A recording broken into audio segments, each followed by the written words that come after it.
Hi guys, I'm back again with another segment of reading comprehension.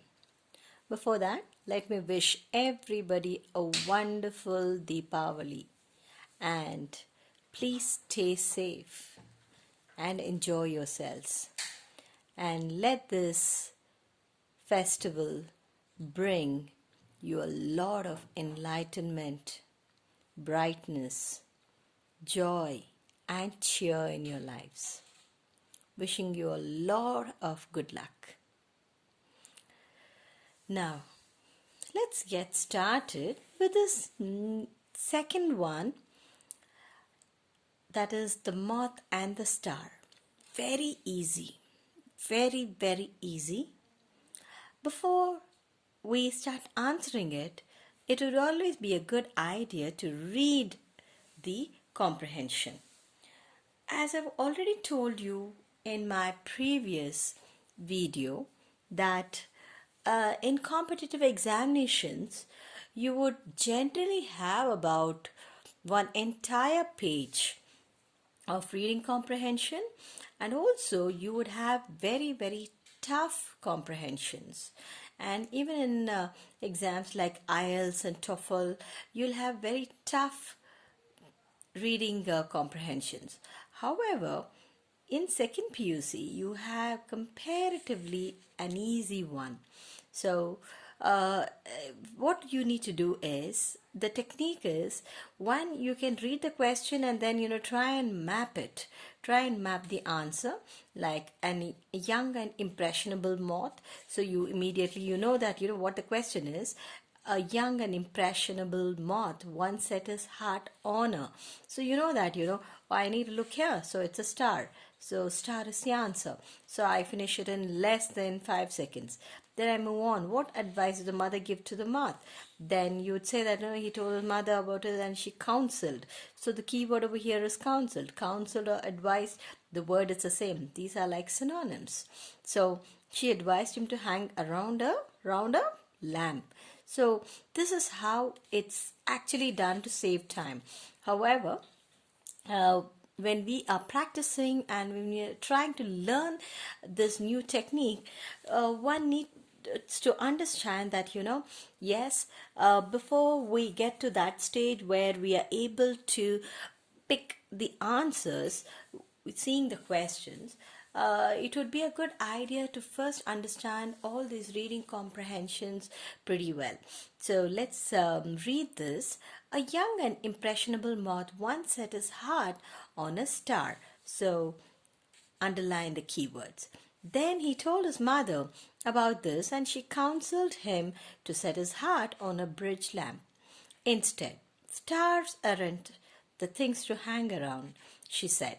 Lamps are things to hang around. You get somewhere that way, said the moth's father. You don't get anywhere chasing stars. But the moth would not heed. Heed is pay attention. The words of either parent.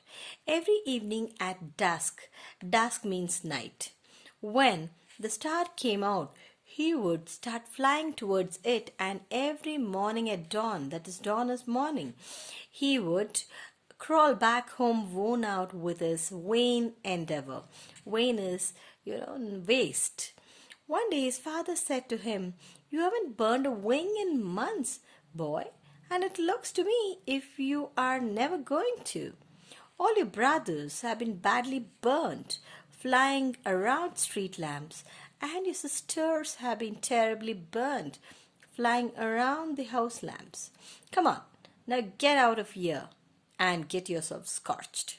A big strapping moth like you, without a mark on him? The moth left his father's house, but he would not fly around street lamps, and he would not fly around house lamps. He went right on trying to reach the stars, which was 4.5, 1/3 light years, or 25 trillion miles away. The moth thought it was just caught in the top of branches of an elm. He never did reach the star, but he went right on trying night after night, and when he was a very, very old moth, he began to think that he really had reached the star, and he went around saying so. This gave him a deep and lasting pleasure, and he lived to a great old age. His parents and brothers and sisters had all been burned to death when they were quite young. So, isn't it a very, very simple passage? So, it's about a moth and the star. So, here, as you understand and as you can comprehend, here the moth is the one, who's trying very hard to reach the stars. However, his father and mother, both of them tell that, it's something that you should not be aiming for. Rather, you should stick on to the street lamps or the house lamps. But the moth wouldn't listen. The moth is more interested in the highest level of goal, where he wants to reach the stars no matter what. So when he tries to do it, every time he tries to do it, he realizes that, he's almost there, but he's not yet there. So he realizes that, and then, he tries, and then, he says, okay, let me do it the next day. He doesn't give up. And on the other hand, his brothers and sisters who've been hanging around the lamps, the street lamps as well as the house lamps, they're all burnt and they die young. But this is the only moth who kept on reaching for the stars every other day or every day, and he sees that, he's trying to get closer than ever before. And this is the reason it gives him an immense sense of confidence that he can reach to the stars. On the contrary, his brothers and sisters who've been burnt, because around the lamps, I'm sure you have seen that around the lamps you'd see a lot of these insects, which are hovering, which make those noise and buzzing, etc. So this time around, the brothers and sisters of this moth, they all die because their job is to go around the house lamps and the street lights, and they live very, very short, for a short period of time. However, our moth, the great moth, he lives longer because of the fact that he didn't go around, he didn't choose the path which is the most common. He chose the path which is very uncommon, and he set his heart right on it. So we understand from this reading comprehension there are a lot of lessons that we need to learn. That is, keep your goal and keep it high and be focused no matter what anybody is saying. Here, of course, the father and mother, they are saying, it's not that they're trying to discourage. The point over here is they do not want their son to suffer. So that is the point, that is the reason why he's been asked to not try it. And now let us look at the question and answers. The question and answers: a young and impressionable moth once set his heart on a. The answer is right here. The first one, a star. So you mark a star. The second one, what advice did the mother give to the moth? So the answer is, he told his mother about us, and she counseled him to set his heart on a bridge lamp. So she advised him to hang around a lamp. So here there is bridge lamp. You could write lamp or bridge lamp. You will still get one entire mark. This whole comprehension is for 10 marks. What did the moth do every evening? The third one, what did the moth do? So he started flying towards it, and every morning and dusk, and he would return during the dusk. So he went on flying and he would crawl back. He would crawl back because he is extremely tired. So the answer is here. He starts flying towards it, and every morning at dawn he would crawl back home because he's tired. Star is miles and miles, millions of miles away. How can a small creature, insect like a moth, try to reach there? Isn't it? It's very challenging. However, one thing that we understand over here is keep dreaming high. And it is also said that if you aim or if you shoot for the stars, you would at least reach the treetop. So that's the purpose behind this. That's the goal behind this. So that's the third answer. Moving to the fourth one. How did the moth return home every morning? So the moth crawled back home worn out with his burnt morning and burnt a wing in months. So he would come worn out here. He would come out worn out with his vain endeavor. So vain endeavor is waste. It's really not help because it's trillions of miles away, and how can a small moth do that? It cannot. So he would come back, but there is new energy and enthusiasm to go for it the next day, the very, very, very next day. Moving on. How did the moth return home every morning? So he would return exhausted. So exhausted or worn out or tired, these are all synonyms. Worn out, and he would crawl back. So that is the answer which you would have seen over here. So underlining these words would certainly help you copying it correctly while you are transferring it from the question paper to the answer sheet. How far was the star from the earth? It was, over here it says 25 trillion miles away, 4 1/3 light years. That's one option. Or you simply write 25 trillion miles away. Trillion, so it's a huge, huge number. It's even difficult to imagine what the total number of zeros would be. It's that big.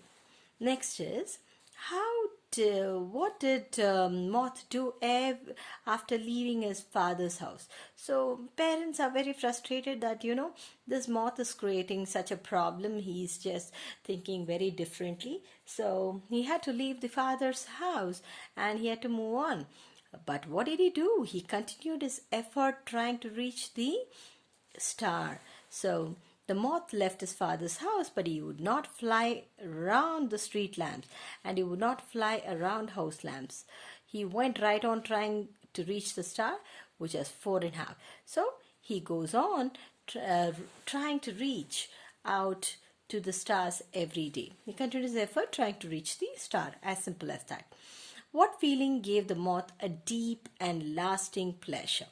So the sense of his old age gave a deep and lasting pleasure because all his parents have died, his parents have died, his sisters have died, his brothers have died because they get burnt, isn't it? The lamp generates a lot of heat. So when these insects come, what initially happens is they're just buzzing. But after some time, you would soon realize that, they start bugging you, they start irritating you. Okay? And moving on, he continues effort. That is over the 8th one, the 6th one. The 7th one is, what feeling gave the moth a deep and lasting pleasure? The sense of his old age gave a deep and lasting pleasure. And next is the idiom to set one's heart. You would not be able to find exact meaning over here, but then when you read the context, you'd realize that, yes, the meaning is right over here. Desire a thing without joy. So, no, I don't think it should be without joy. Desire a thing with joy, that seems okay. And desire a thing with joy. Desire a thing unknowingly. So that is a factor which we are not very sure. So desire a thing with joy is the meaning of set one's heart, which is your idiom. Moving on. 9th one. Very simple. Find the antonym to dawn in the passage. So, and dawn would be morning and dusk would be the night or the late evening. So that is dusk.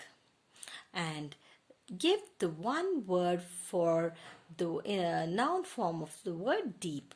So deep the best answer is depth. Not about the best answer, the noun part of it is depth. So I told you that, it's not just important to, come prepared for this one.